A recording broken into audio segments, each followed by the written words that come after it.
Hello, and welcome back to the world of Wysteria. At the beginning of the previous episode, I said that I would have to break this chapter into two parts. Unfortunately, part two still ran a little bit long. I tried it several times and it just barely didn't make it. So I will divide this into three parts. Both of which will be sort of short. So let us continue. Wysteria, Chapter 6, Part 2.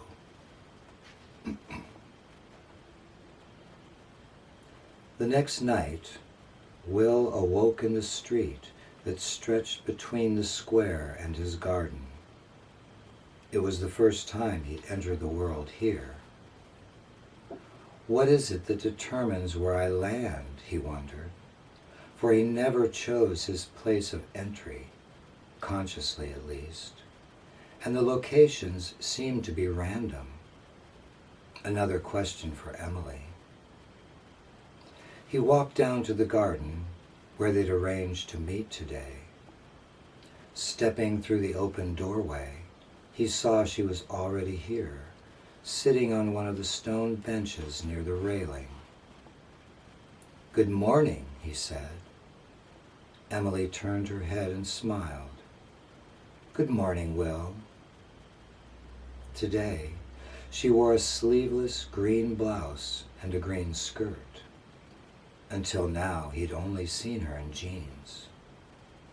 With her slender, graceful figure, clothed in such a whimsical outfit, she looked rather elven. A lovely garden fairy, he thought. "You look very cute today, very green," he said, crossing the terrace and taking a seat on the balustrade facing her. "Why, thank you," she replied, standing up and spinning in a circle. "I love this skirt. It always makes me feel like a little girl. It's my happy outfit."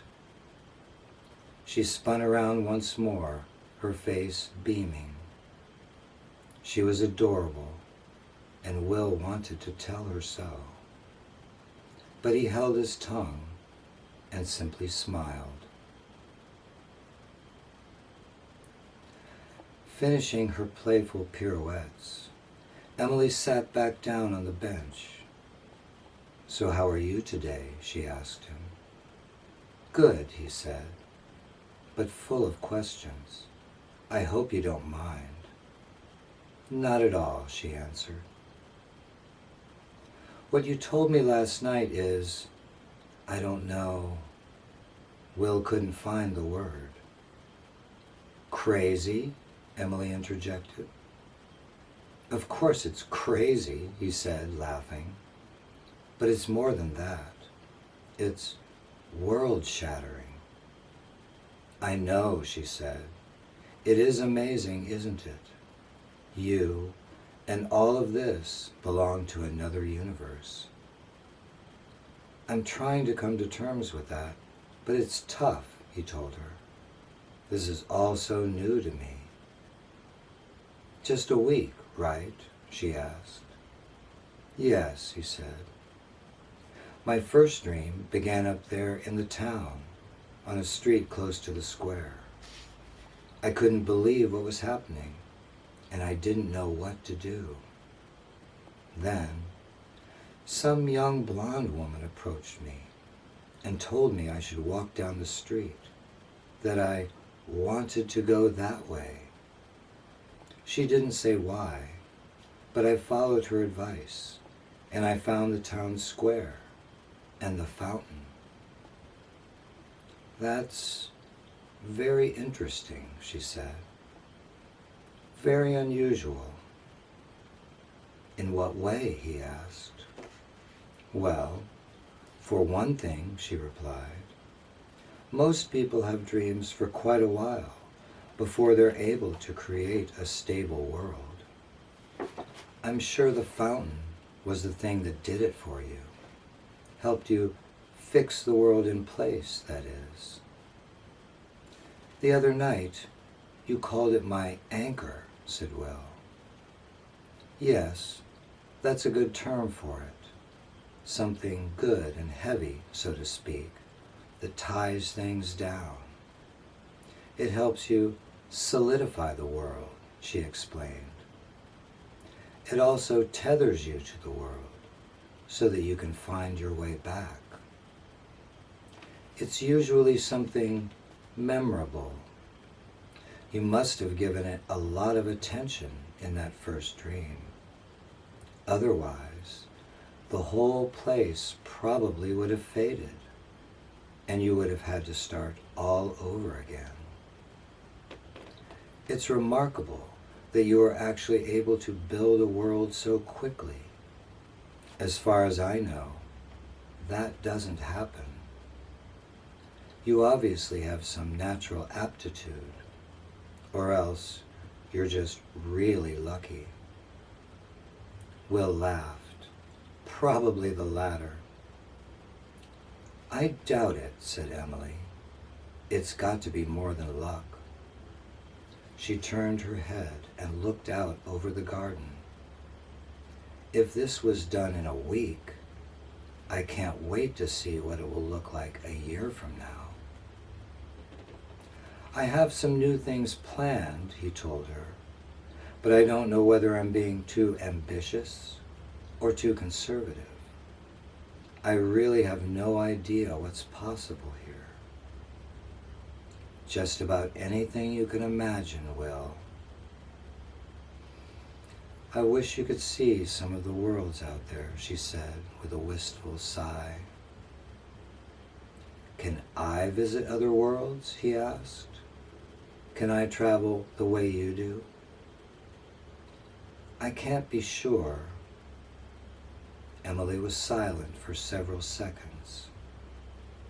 But probably not, I'm afraid. Why is that? He asked. Because I'm a builder. Basically, yes, she answered. Most people can do one or the other, but not both. Although, there are dreamers who can do pretty much anything. There's no rule against it. It's just that builders and travelers are two different types of dreamers. Their minds tend to work differently. I'm not saying it's impossible, just unlikely. Well, that's okay. I'm happy here, he said. You'll have to tell me all about these fantastic places you've seen sometime. I'd be more than happy to, she replied. Although you know how difficult it can be to describe dreams to someone else. Will wanted to know more about the difference between builders and travelers, but there were other questions on his mind. Things he'd been thinking about all day. Can we walk around a little? Emily asked him. We can still talk. Sure, he said. They both stood and walked down the stairs. Then, passing through the courtyard at the bottom, the couple began wandering south. This is nice, Will said to her. What's that? She asked.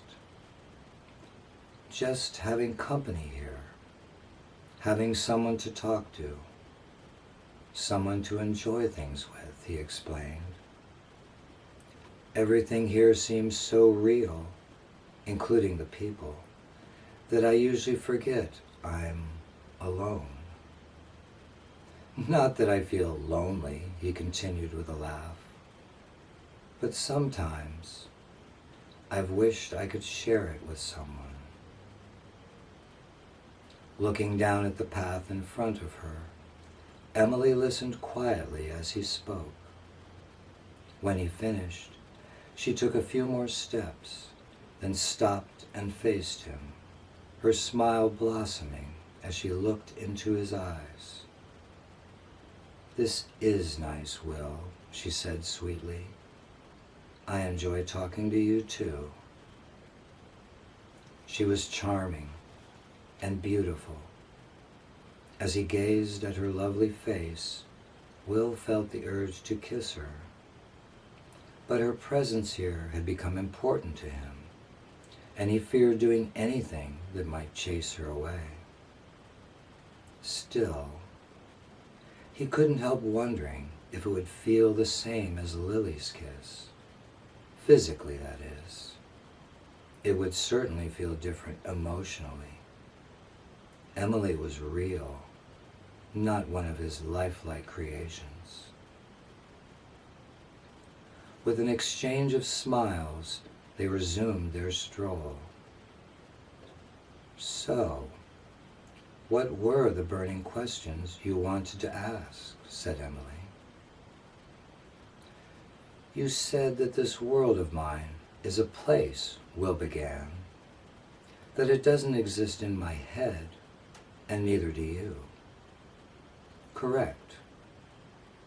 You also said that it exists in some kind of parallel universe." "That's probably the best way to describe it," she replied. "But if this is a place," he continued, "then how did I get here? I went to sleep in my bed, and I'm still there, aren't I? How can I be in two places at once?" Emily was quiet for a moment, apparently gathering her thoughts. "Sorry," she said finally. "I'm trying to decide where to start. As I told you last night, I don't fully understand it myself. But this is how someone explained it to me."